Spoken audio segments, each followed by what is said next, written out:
1956, something called the Biderman Report. And this was a chart of coercion, which is a study they did on communist brainwashing techniques used by the Chinese and North Koreans. Do any of these sound familiar?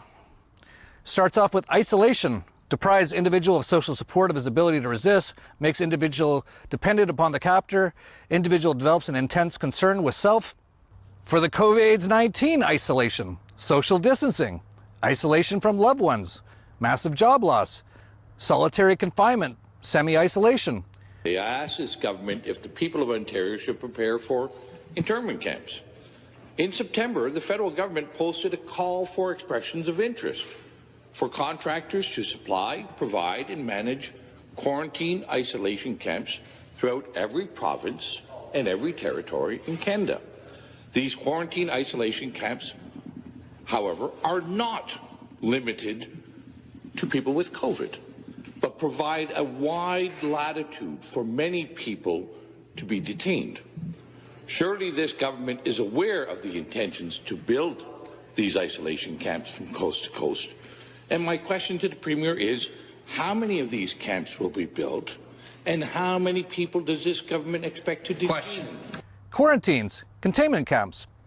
Then going back to the communist plan, monopolization of perception, fixes all attention upon immediate predicament, frustrates all action not consistent with compliance, eliminates stimuli competing with those controlled by the captor. And then there's COVIDs in 2020. Restrict movement, create monotony, boredom, prevent gathering, meetings, concerts, sports, dominate all media, the 24/7, censor information.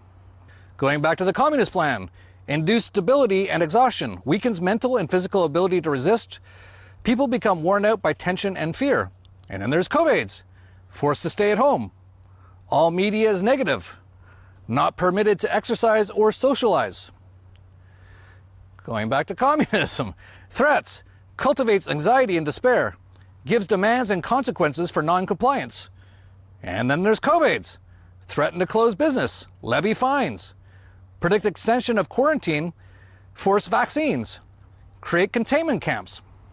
Going back to the communist plan, occasional indulgences, provides motivation for compliance, hinders adjustment to deprivation, creates hope for change, reduces resistance. This keeps people unsure of what is happening. Then there's COVIDs. Allow reopening of some stores, services. Let restaurants open, but only at a certain capacity. Increase more people allowed to gather. Follow concessions with tougher rules. Then in communism, demonstrate futility of resistance. Shows who's in charge. Provides positive motivation for compliance.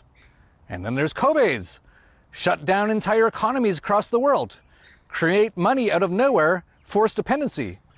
Develop total surveillance with nanochips and 5G. Then there's communism. Degradation. Makes resistance seems worse than compliance. Creates feelings of helplessness.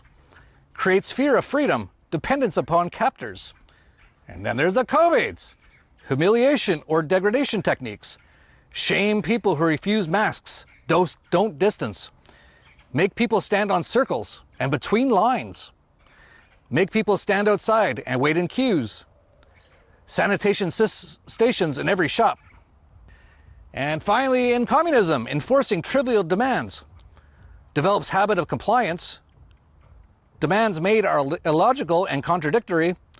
Rules on compliance may change. Reinforces who is in control.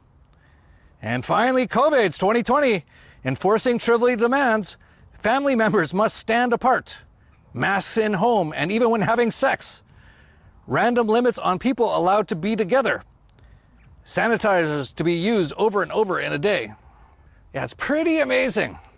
And people better wake up soon. I mean, not just wake up.